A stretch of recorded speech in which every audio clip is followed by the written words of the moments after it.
Aí eu fico desmotivada, eu tenho vontade de desistir, parece que nada vai dar certo, parece que eu vou chegar na hora do Enem e só vou ficar pensando na quarentena, sabe? Que as coisas vão dar muito errado no final. É só isso que eu sinto.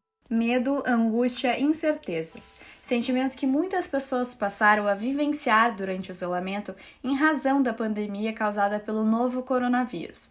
Durante a quarentena, tanto a saúde física quanto a mental são diretamente impactadas. Fiquei, assim, muito nervosa, chorei algumas vezes, assim, porque e agora, né? Como é que vai ser a minha vida mês que vem? Savana de Moraes sentiu os efeitos das mudanças logo no início da pandemia. Personal trainer, ela conta que sofreu com a queda drástica de aulas, o que levou a uma forte crise emocional. Onde eu vou cortar primeiro? E começou. Aí, no terceiro dia de quarentena, assim, eu tive uma crise de ansiedade bem violenta, assim, bem pesada, porque eu fiquei realmente sem saber o que fazer. O marido de Savana é fisioterapeuta e também autônomo. Para conter os gastos, eles estão se mudando para um novo apartamento, um local mais barato.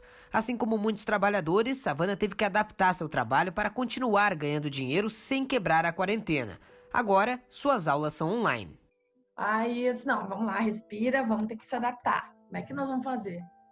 Vou trabalhar online. E aí, vamos no ao vivo. Aí comecei, tá, mas ninguém vai aceitar. Olha a piração que a gente vai, assim, o que o desespero, né, traz a gente, assim, né? Não tem, o aluno não vai aceitar. E foi bem, assim, eu acho que foi bem positivo o que eu tive, assim, de retorno online. Foi bem legal, me surpreendeu. Rotinas modificadas, pessoas isoladas e o medo com o inimigo invisível. São diversos fatores, além do isolamento social, que podem impactar diretamente na saúde psicológica das pessoas, podendo levar a problemas maiores, como depressão, ansiedade e estresse.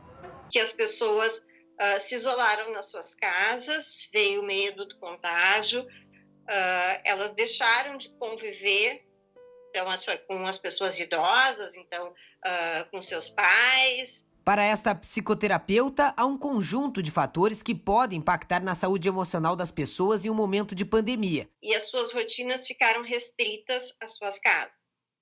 Então, tem o isolamento de contato com outras pessoas, a solidão, tem a incerteza de até quando vai acontecer todo esse movimento. E foi bem isso que aconteceu com a dona Neiva.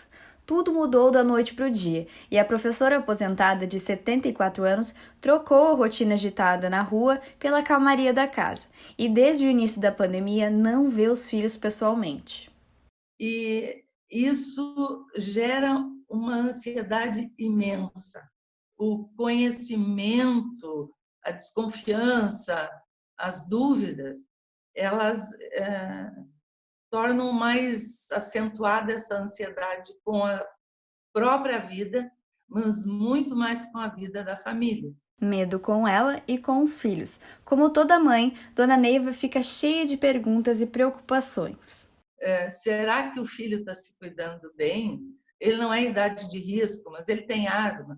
O outro provavelmente vai perder a paciência com tantos cuidados. Dona Neiva não se considera uma pessoa ansiosa, mas sabe que a gravidade da doença acaba gerando uma angústia e reforça a importância dos cuidados. Tem que cumprir, porque em qualquer situação de epidemia, de pandemia, o isolamento é a medida mais segura. E lógico que mudou tudo, a minha rotina mudou. Neiva e o marido contam com o auxílio dos filhos e dos vizinhos. A filha que está trabalhando e vem do centro, ela deixa na garagem, e daí a gente só desce até a garagem para pegar. Com a pandemia, é importante ter um cuidado redobrado com a saúde psicológica.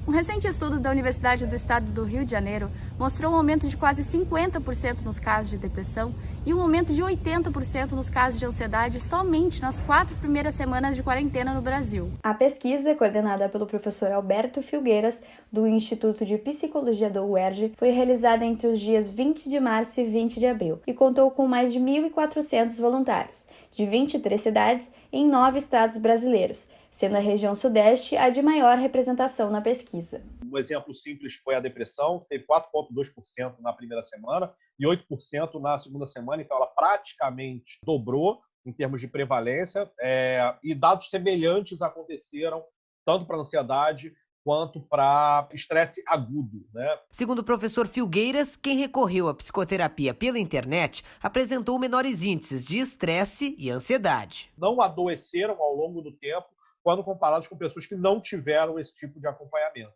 né? Então, ter um acompanhamento de um psicólogo pela modalidade online, pela modalidade virtual, preveniu o aparecimento de doenças mentais entre essas pessoas que participaram da pesquisa. Então, as evidências elas são muito claras, elas são empíricas, né? A necessidade de um psicólogo ela é premente na vida de todos nós. Desde 2018, a psicoterapia online é regulamentada no Brasil, mas em tempos de pandemia torna-se uma alternativa para pacientes que já realizavam o atendimento presencial ou para aqueles que querem tratar transtornos que podem ser causados pela pandemia. Com isso, computadores e celulares podem ser grandes aliados neste processo. Devido ao aumento na demanda por teleatendimento, houve um crescimento no volume de solicitações de profissionais na plataforma ePsi, criada pelo Conselho Federal de Psicologia, para que psicólogos sejam habilitados a fazer o atendimento virtual. Essa plataforma é uma plataforma que auxilia os conselhos para fazer a fiscalização. Porque não basta só oferecer o serviço, é preciso que esse serviço seja feito com rigor técnico, com qualidade ética, técnica, científica. Entre 10 de novembro de 2018, mês no qual a plataforma entrou no ar, e 29 de fevereiro de 2020, foram realizados mais de 30 mil cadastros. Só no mês de março de 2020 foram contabilizados mais de 32 mil registros. Em abril foram feitos quase 24 mil cadastros. Ao todo, março e abril deste ano somam 56.177 novos cadastros, superando todos os registros anteriores à pandemia. Então, todo psicólogo, para atender, ele tem que fazer esse cadastro. E aí, nesse cadastro, na plataforma ePsi, ele informa uma série de questões. Há 2 anos atuando no teleatendimento, a psicoterapeuta Andréa Rapoport fala sobre as diferenças entre as duas modalidades e explica que o tratamento virtual pode ser tão eficiente quanto o presencial. Para a gente, a terapia cognitiva, é bem tranquilo fazer o atendimento online e a própria, assim, a questão da própria afetividade a gente manifesta no tom de voz, no olhar. A gente vai falar com a Laura, que é estudante pré-vestibulanda para medicina. Ela que migrou o tratamento psicoterapêutico presencial para o online. Só que a pandemia acabou atrapalhando a sua rotina e inclusive os estudos, o que causou uma certa instabilidade emocional, né, Laura? Conta pra gente como foi esse período complicado. Eu criei uma expectativa toda, uma áurea em cima do curso, e aí não aconteceu, sabe? Foi totalmente contra as minhas expectativas. Inclusive as aulas, eu olhar as aulas online não é nada parecido do que tu tá vivendo no presencial. Além do dilema com os estudos à distância, Laura ainda lida com a questão do isolamento social. Como é do grupo de risco, evita sair de casa. E não ter ninguém para conversar pessoalmente, fisicamente, impacta muito, porque tu fica mais deprimido, tu fica isolado, sabe? Tu se isola cada vez mais. Claro, não por conta tua, mas por conta do planeta tá numa pandemia, sabe? E aí eu tô mais triste, tô mais pra baixo nesses últimos tempos por conta disso. Foi ali que a terapia online chegou como uma alternativa. Laura sente a diferença entre as duas modalidades, mas sabe da importância de ter mantido o acompanhamento. E aí é muito bom, porque eu tô bem menos ansiosa, esses sentimentos não se resolvem da noite pro dia, porque é uma construção, mas eu aprendo a lidar com eles melhor do que eu aprenderia se eu não tivesse na psicóloga e tivesse psicologia online também. Se eu vejo que a pessoa, às vezes, se emociona, chora, está mais abalada, eu sento ao lado, coloco a mão, tipo, eu tô aqui, fica tranquila. Né? Isto a gente não tem. Né? Essa coisa da pessoa sentir que tu tá ali com ela, a gente não tem. Aí eu passo a partir da minha palavra, do tom de voz.